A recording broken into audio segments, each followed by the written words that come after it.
Assalamualaikum warahmatullahi wabarakatuh. Selamat siang, salam pramuka.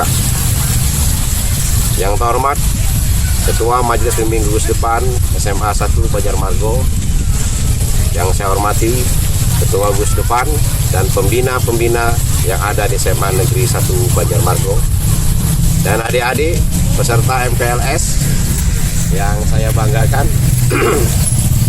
Perlu bersyukur pada Tuhan pada hari ini kita masih diberikan umur, diberikan kesehatan, sehingga kita masih dapat bertemu meskipun dalam kelas maya kita bisa bertatap muka dalam acara MPLS ini. Adik sekalian dan kakak-kakak senior, mohon izin pada hari ini saya akan mencoba memberikan materi kepenegaan dalam rangka kegiatan MPLS yang ada di SMA 1 Banjarmargo ini. Sebagaimana kita ketahui adik sekalian, organisasi gerakan pramuka itu keanggotaannya bisa menjadi dua besar. Keanggotaan yang pertama adalah peserta didik atau anggota muda, kemudian orang dewasa. Ini anggota dewasanya. Nah, pada hari ini izinkan saya, Kak Johan, Ketua Gerakan Pramuka Bupati Ranting Penawar Haji, ingin memberikan sedikit bekal bagi adik-adik tamu ambalan yang ada di materi MPLS pada SMA 1 Banjarmargo pada hari ini. Adik-adikku yang saya banggakan, dalam organisasi gerakan pramuka itu usia 16 sampai 20 tahun, adik-adik penegak disebut penegak. Nah, dalam berbicara masalah penegak, kita lihat etimologinya. Etimologinya, kata dasar adalah tegak, mendapat awalan pe dan mempunyai nasal n, maka disebut penegak. Nah, adik sekalian, dalam kesempatan ini kita khusus membicarakan tentang adik-adik semua. Apa itu tentang kepenegaan? Dari usia 16 sampai 20 tahun, para penegak-penegak disebut tadi berkumpul antara 2 sampai 8 orang menjadi satu perkumpulan kecil. Ini disebut sangga. Mengapa nama istilah disebut sangga? Karena kita mengambil pengertian sangga. Sangga itu adalah gubuk yang ada di tengah-tengah sawah. Untuk apa gubuk itu? Untuk merencanakan, mendiskusikan tentang kelanjutan kehidupan daripada kehidupan anggota-anggota sangga tadi. Nah, itu maksudnya. Nah, ketika kita sudah berkumpul, nanti orang-orang tadi, adik-adik penegak tadi bermusyawarah, ingin memberikan nama, mencari nama sesuai dengan kesepakatan apa dan maunya seperti apa. Tapi ingat, dalam pengambilan nama di sangga gerakan pramuka ini, kita mengambilnya jangan lupa dengan hiasan perjuangan bangsa Indonesia. Ada namanya perintis. Perintis itu dari mana kita ngambil istilah perintis? Karena di tahun 1908 para pemuda-pemuda mulai merintis untuk menyatukan ide-ide, gagasan, kekuatan untuk melepaskan diri dari belenggu penjajahan kolonial Belanda. Dirintis. Nah, maka dicobakan rintisan tadi. Tanggal 20 Mei 1908 lahirlah organisasi nasional yang pertama, yaitu organisasi Budi Utomo.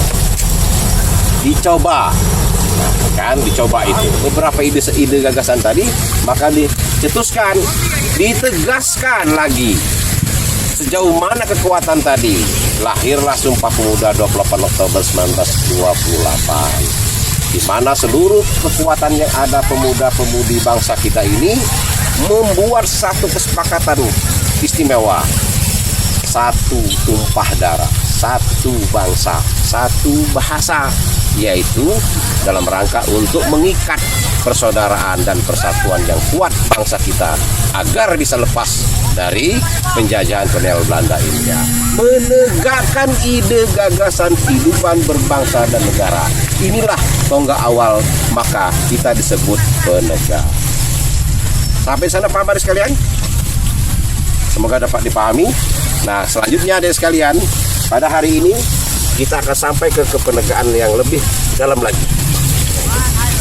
Nah, ketika sudah ada nama sanggah-sanggah tadi, ada perintis, ada pendobrak, ada pencoba, ada penegas, ada pelaksana.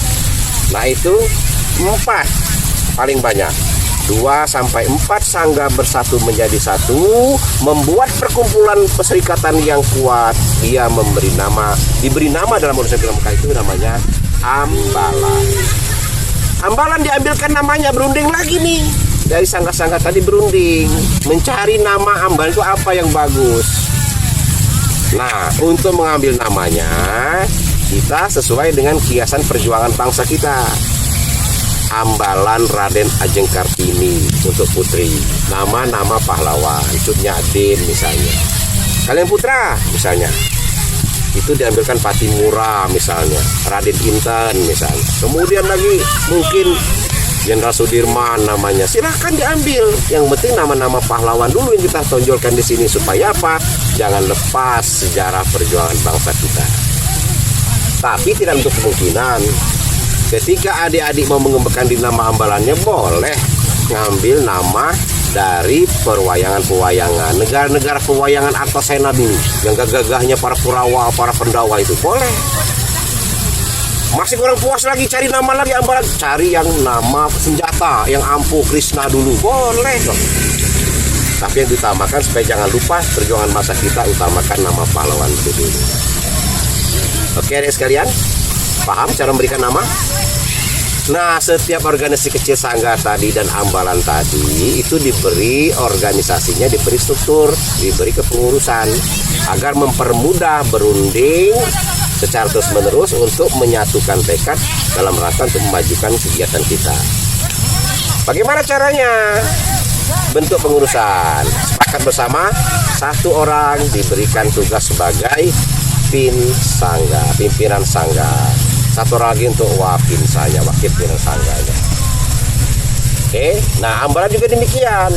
Nah, ambalan itu diambil dari ketua-ketua atau pimpinan-pimpinan sangga tadi, ketua kelompok kecil tadi sangga, pimpinannya rapat dengan wapinsa tadi. Siapa yang akan dijadikan orang yang ditokohkan, ikonnya lah untuk di ambalan tersebut. Nah, ketua, 1 orang ketua namanya Pradana. Makanya ketika upacara kepada Pradana, hormat, gerak, itu Pradana. Kemudian untuk mencatat semua kegiatan ada sekretaris. Bahasanya kita pakai dengan krani.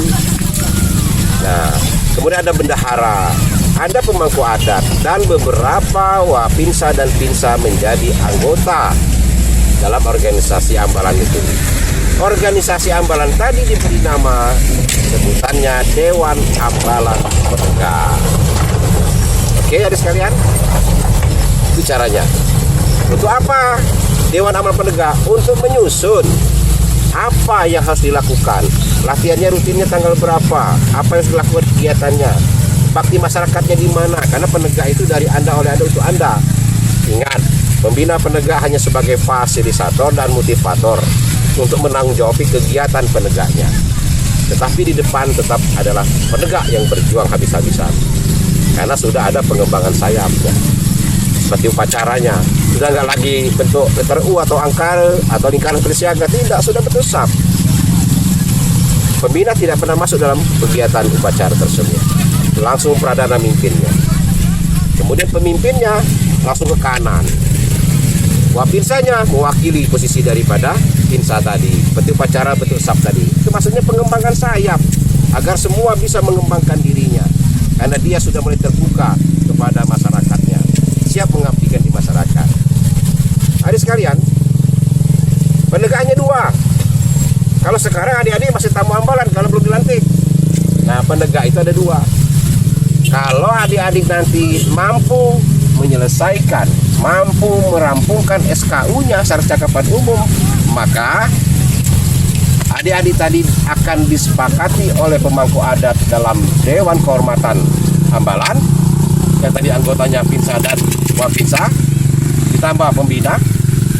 Ini untuk apa? Untuk kapan dilantiknya menjadi Bantara di situ. Kalau SKU-nya sudah selesai. Perhatikan.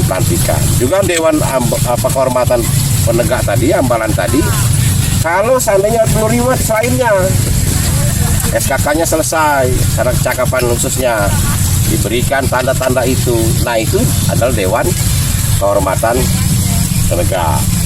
Di Ambal itu ada Dewan Kehormatannya. Itu tugasnya Dewan Kehormatan Penegak tersebut. Nah, adik sekalian, kalau latihan rutin sudah dilaksana dengan bagus dengan upacara pembukaan dan latihan, nah itu akan tahu adik-adik nanti di mana bedanya. Moralnya diucapkan pada pembukaan latihan dengan dasa dharma, pada upacara penutupannya dengan renungan. Ya, sandi ambalan namanya. Siapa yang nyusun itu? Dibantu oleh Dewan Kehormatan tadi dengan pinsa-pinsa pemangku adat tadi. Sampai sini paham adik sekalian? Ya.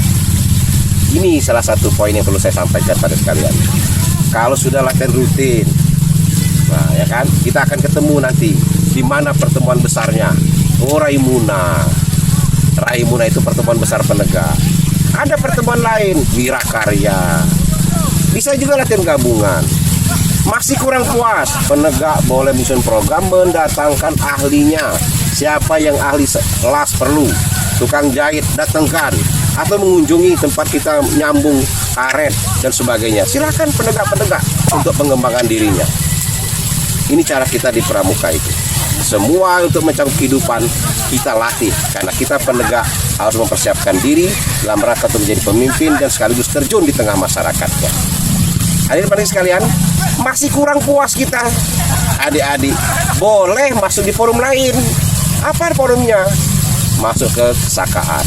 Di organisasi gerakan pramuka ini ada satuan karya. Nah, gunanya itu untuk pengembangan keminatan bakat daripada peserta pramuka itu sendiri, penegak-penegak tadi. Satuan karya misalnya yang hobi di bakti usaha, hobi kesehatan, silakan. Kalau sudah Bantara, masuk aja. Nah, saya ngambil di Krida Tata Wana, ada SKK-nya. Ini badge-nya Tata Wana. Untuk apa? Wana Bakti. Saya masih senang di kehutanan itu. Meskipun saya tercatat di tahun 86-87 di situ, mungkin sekarang sudah habis masanya karena sudah lama sekali. Tapi saya masih tetap mencintai Wana Bakti karena saya dididik di situ. Nah, adik sekalian silakan masuk di Saka. Yang hobinya kepolisian, yang ada gambaran pingin masuk polisi misalnya, ada di boleh masuk di Saka Bayangkara. Kalau mau ke lapangan udara sana di Gantara, masuk di tentara misalnya lewat Wirakartika, silakan adik-adik. Itu forum adik-adik semua. Yang penting syaratnya masuk di Krida, tuntaskan satu Krida itu sampai SKK-nya selesai. Jelas adik-adik sekalian? Selesaikan dulu SKK-nya. Nah, habis SKK udah selesai satu Krida, semua cukup, boleh pindah Krida lain, boleh. Tidak untuk kemungkinan. Sekarang saya ada di Saka Bahari misalnya, satu Krida sudah selesai karena saya selesaikan SKK-nya. Ada di Krida lain, seneng masuk. Seperti waktu dulu saya cobakan, saya selesai Tata Wana di Wana Bakti, saya masuk ke Reksiwana, tapi belum selesai Reksiwana, saya sudah keluar dari sekolah sehingga tidak tuntas. Nah, demikian ada di cara kita pengembangan diri penegak ini. Untuk itu adik sekalian, saya harapkan tetap semangat. Jadikan organisasi gerakan pramuka ini sebagai organisasi persiapan adik-adik, melatih mental, menjadikan diri kita siap menjadi pemimpin di tengah masyarakat, menjadi suri teladan di tengah masyarakat. Siapkan mental adik-adik agar kita bisa mampu menjadi orang yang terbaik di tengah masyarakat kita. Dan terakhir yang saya sampaikan, dalam suasana COVID sekarang ini, pandemi, kakak pesan tetap jaga dengan ketat tentang protokol kesehatan. Karena bahaya senantiasa mengancam kita. Jaga imunitas tubuh kita, buat hati kita senang, makan bergizi, minuman yang banyak, istirahat yang cukup, olahraga yang cukup. Insya Allah Tuhan akan memberkahi kita semua. Selamat berkarya di sekalian, selamat berjuang. Terima kasih pada kakak senior saya yang telah memberikan kesempatan kepada saya untuk menyampaikan materi ini. Kepada Kak Warcap, mohon izin dan hormat saya yang telah memberikan peluang bagi saya untuk menyampaikan materi di MPLS SMA 1 Banjarmargo. Untuk itu saya berikan apresiasi sepenuhnya kepada SMA 1 Banjarmargo. Mohon maaf kalau ada materi saya sampaikan kurang berkenan. Kiranya dapat adik-adik juga menghubungi nomor HP saya di WA saya 0821 7758 3341. Kita berkomunikasi melalui WA. Sekali lagi saya sampaikan terima kasih perhatiannya. Mohon maaf kekeliruan yang ada. Salam sehat, salam pramuka. Wassalamualaikum warahmatullahi wabarakatuh. Sampai berjumpa lagi di Taman Kampung Panca Tunggal Jaya pada masa yang akan datang. Selamat berkarya. Salam pramuka.